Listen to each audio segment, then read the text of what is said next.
for waging a battle of diplomacy, but for embarking on his mission of asserting the right of the Indian people to be masters of their destiny and cultivating friendship with the world.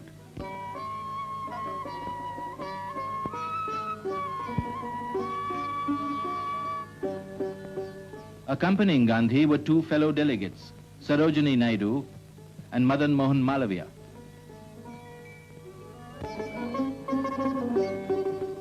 At noon on August 29th, the Rajputana steamed out.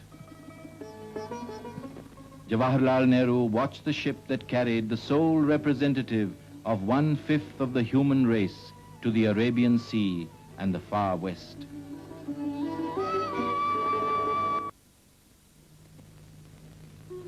Gandhi was in the best of spirits during the voyage. Riding the pitching seas like a veteran mariner, he selected for himself a corner on the second-class deck where he spent most of the day and the whole of the night under the canopy of the starlit sky.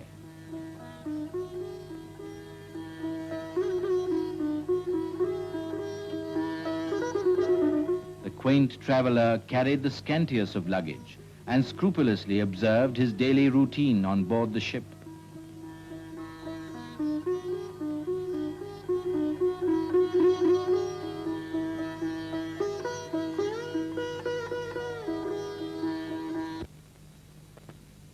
After a weary voyage of 1,660 miles, daylight broke over the rock-crested shores of Aden.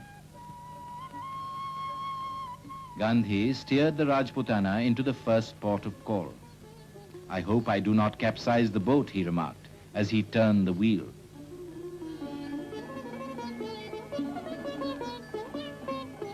A big welcome awaited Gandhi at Aden.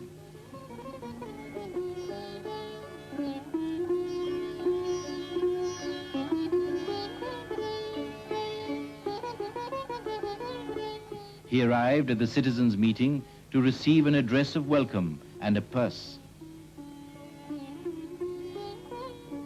In his first public speech outside the Indian subcontinent since 1914, he declared that India did not stand for isolated independence.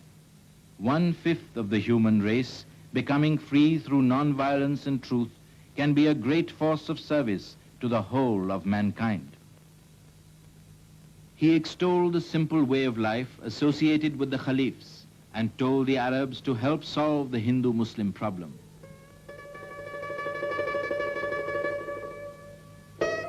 As the ship was gliding through the Suez, messages of welcome from the Egyptians poured in. On crossing the Egyptian waters, Madame Zaghlul Pasha sent the great leader of Great India her best wishes for the success of the Indian cause. Gandhi had in his loyal secretary Mahadev Desai an assistant who not merely relieved him of much of his routine work, but put his keen intellect and tireless capacity for work at his disposal.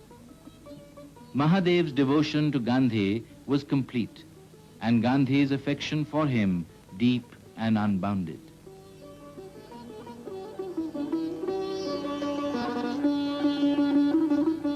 On the misty, cold morning of September 11th, SS Rajputana anchored at Marseille.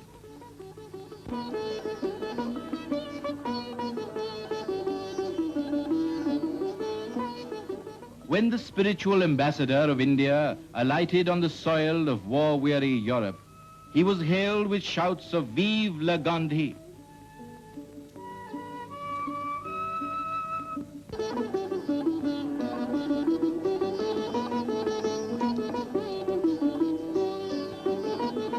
At Folkestone on September 12th, Britons gathered to greet the guest of the nation.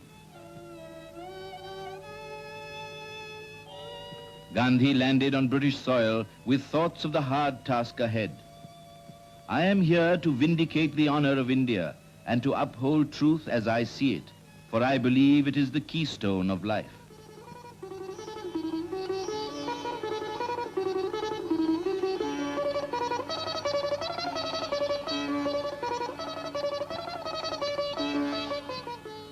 Gandhi had accepted Muriel Leicester's invitation to stay at Kingsley Hall, a centre dedicated to the slums of London. The members of every section of Bow assembled outside Kingsley Hall to welcome Gandhi.